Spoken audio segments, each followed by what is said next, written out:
বন্ধুসকল সুপ্ৰভাত আজি বেহাবাৰী আউটপোষ্টৰ 298 সংখ্যক যি খণ্ড সেই খণ্ডটো চাওঁ হওকচোন মোহনৰ কথাৰ পৰা আৰম্ভ কৰোঁ আচলতে যিটো মুছা নেতালৰ কথাটো সুধিম জানো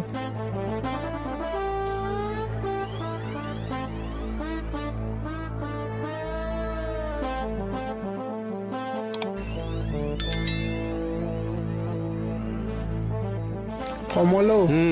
ডেটটো ফিক্স কৰিছে নে বাৰু কিহত ডেটো বিয়া কাৰ বিয়া তোৰ ভনীয়ে মোয়ে এই ৰ'দত মাথা গৰম হৈ আছে বেছি মাথা গৰম নকৰিবি তাৰিখটো জানিলেহে মই মানুহ মাতিব পাৰিছো তেনেকে বজাৰ কৰিব পাৰিছো ঠেচকা মাৰি দিম মোহন ঠেচকা মাৰি দিম আলটু ফালটু নবকবি তোৰ ভনীয়ৰ কাৰণে তই মোক যিমান ঠেচ ক মই সিমান ঠেচ কিম বন্ধুসকল কমলে নিজৰ ভনীয়েকক মোহনলৈ নিদিয়ে গতিকে মোহনেতো তাইক আনিবই সেয়ে কেনেধৰণে বিয়াখন পাতে সেই সন্দৰ্ভত কমলক বুজাবৰ কাৰণে এছ ওচৰলৈ আহিলে আৰু এছ ওচৰত মোহনে কৈছে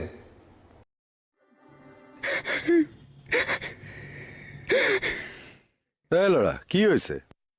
ইমান ধুনীয়াকে খা বুজাই দিলে চা মইতো বুজি চেচ কৰি পেলালো আৰু বিয়া পাতিবা মনতে আশা এটা থাকিব কিন্তু আপোনালোকক নকম চাগে চা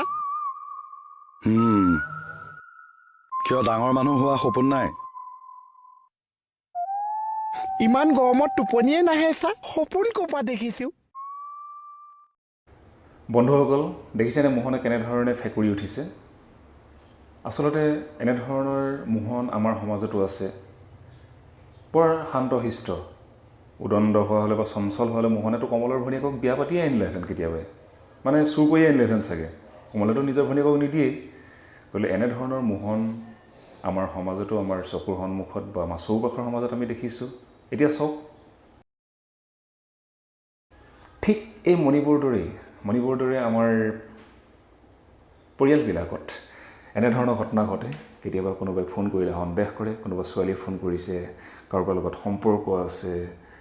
আৰু সেই কথাখিনিকে প্ৰতিফলিত হৈছে এইটো দৃশ্যত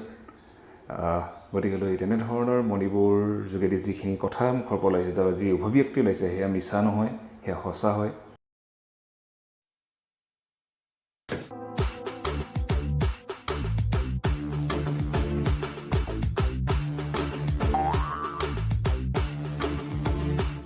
কি হৈছেনো একো নাজানা তুমি মই ধৰিব পৰা নাই মাইকী মানুহৰ ফোন পাই ঘৰৰ পৰা ওলাই গৈ ৰাতি আপুনি কম উল্টা পুল্টা কৰিছে বেছি উল্টা পুল্টা কৰিলো নেকি আপোনাৰ কোনো কথাৰ লিংকে নাই কিবা গণ্ডগোল কৰিলো নেকি ৰ'বচোন ৰ'ব আপুনি কালি ৰাতি কিবা জলদস্যু নাটক কৰিছিলে নেকি এই সৰুকে মাইনা এটা আনি পেলাই খালো বহুত দিন খোৱা নাই যে এৰা মই গম পাইছো ৰ'ব দেই মই ছাৰক এতিয়াই কথাটো জনাই আছো এই কি কথা কোৱা নাই আপুনি অন ডিউটি এইটো কাম কিয় কৰিব এই নাপায় নহয় আপোনাৰ হাতত এখন থানাৰ দায়িত্ব আছিলে আপুনি এইটো কাম কিয় কৰিব ৰ'ব মই ৰিকুৱেষ্ট কৰিছো তোমাক নাই মোক বুজাই লাভ নাই ৰ'বা নাই মই ছাৰক কথাটো জনাব লাগিব ৰ'বা এই 100 টকা নাই পইচা ৰাখক পইচা দি পেলাই মোক মেনেজ নকৰিব 100 টকা মোক দিলেও মই ক'ম কেলে তেনেকে নাই পইচা নিদিব মোক আৰু 100 টকা দিছিলো হেই এইডাল দুষ্টটো এইটো হে নকবা দেই ভাবি চাম বাৰু ছাৰ মোৰ মানুহজন এটা এক্সিডেণ্টত গৰ্ভত থাকোঁতে ঢুকালে সেই তেতিয়াই কেছত আহোঁতে ছাৰৰ নাম্বাৰটো লৈছিলোঁ কালিৰ কথাটো কওক মোৰ ঘৰত কোনো নাই আৰু ময়ে কালি চেণ্টাৰৰ পৰা মোক নিগেটিভ ওলোৱাত ৰিলিজ দিলে চেণ্টাৰৰ পৰা অহা গাড়ীখনে মোক ঘৰত নমাই নিদি ৰাস্তাতে নমাই দিলে এই ৰাতিখন মই মাইকী মানুহজনী কলৈ যাম একো উপায় নাপাই ছাৰলৈকে ফোন কৰিলোঁ আৰু মই নিজে গৈ অটো এখন ঠিক কৰি তেখেতক ঘৰত থোৱাই দিছোঁ বন্ধুসকল মোহনৰ নিচিনা এটা সহজ সৰল ল'ৰাইও ৰাকেশক চিনি পাইছে ৰাকেশ কেনেধৰণৰ মানুহ গতিকে মোহনৰ যে বিয়াখন নহ'ব বিয়াখন হোৱা হ'লে ৰাকেশেও পইচা 2 টকামান মাৰিব পাৰিলেহেঁতেন কেৰ বিয়াখনৰ নিচিনাকৈ আৰু সেই কথাষাৰক লৈ ৰাকেশৰ খং উঠি গৈছে কিনো কৈছে মোহনে ৰাকেশক বা ৰাকেশে মোহনক চাওঁ হওকচোন কি হ'ল কচোন মই আজিৰ পৰা বিয়া পতা আশা বাদ দিছোঁ ইনচেমিলি তই বিয়া পতা আশা বাদ দিছ সেইটো মোৰ কাৰণে কি বেয়া খবৰ আপোনাৰতো চান্সটো গ'ল কিহৰ চান্স পইচা মই তই কি বুজাবলৈ চেষ্টা কৰিছ ভালকে কচোন নহয় কেকেচা বিয়াখন যে আপুনি মেমেজ কৰিছে 2 পইচাটো হাতলৈ আহিছে মোৰ যদি বিয়াখন হৈ যায় সেইখনৰ পৰাতো 2 পইচা পাইছে শুন জিভা মোক চম্ভালি কথা কবি কিন্তু এনেকুৱা এটা জালি দিম জিভাই বাহিৰ নেদেখিব নিজৰ মণি কেকেৰা শুনকচোন হিচাপ মোৰ ৰেডি আছে নালাগে ৰ থ নাই এতিয়া কেকেৰা তই সাক্ষী আছ কিন্তু হিচাপ নালাগে বুলি কৈছে এতিয়াই ফ্ৰেছ লাগিছো কিবা এটা খাবি না ভাই ভাত খাব হ'লেই নে ভাত দেখোন খায়ে ওলাইছো আকৌ ক'ত ভাত খোৱাৰ কথা সুধিছে নহয় এই আজি বৰুৱানীহঁতৰ ঘৰত কিয় তোমাক আৰু ভণ্টিক ভাত খাব মতা নাই মই নাযাওঁ কভিডৰ সময়ত থানাৰ ডিউটি কেনেকে যাব সেই বেয়া পাব নেকি মনি যাব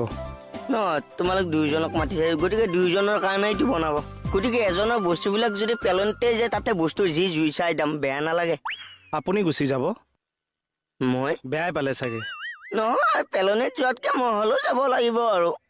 গুচি যাওক হোৱাটছএপত ফটো দিব হ'ব দিয়া কেকেৰাও ক ৰিনিউ কৰা সংসাৰ কেনে চলিছে কিয়নো এনেকে কৈছ ই ধেমালি কৰিছো কেনেকুৱা দেখিলে ৰাজকীয় বিয়া পাতিলো ৰাজকীয় বিয়া আনফালে মুকুতাই বৰুৱানীৰ ঘৰত ভাত খাবলৈ যাবলৈ মন কিন্তু বৰুৱানীয়ে 2জনহে মাতিছে সেইকাৰণে কেকে তেনেধৰণে কৈছে ইফালে অফিচত আকৌ আমাৰ তৰামাই কেকেটাক কৈছে যে ৰিনিউ কৰা বিয়াখন কেনেধৰণে চলিছে আচলতে হয় জীৱনটো ৰিনিউ কৰিব লগা হয় কেৱল বিয়াখনে বুলিয়ে নহয় আমি প্ৰত্যেকজনৰ জীৱনটো আমি মাজে সময়ে ৰিনিউ কৰি থাকিব লগা হয় আমাৰ অতীতৰ যি অভিজ্ঞতা অতীতৰ যি বেদনা বা সুখ দুখ এইবিলাক যদি আমি ৰিনিউ কৰি নাচাওঁ নহয় তেতিয়াহ'লে আমাৰ নহ'ব সেয়ে বন্ধুসকল এয়াই আছিলে বেহাবাৰী আউটপোষ্টৰ 297 খণ্ডৰ যি দৃশ্য আৰু কিছুমান কথা কেইটামান বিশেষ দৃশ্য আৰু কেইটামান বিশেষ কথা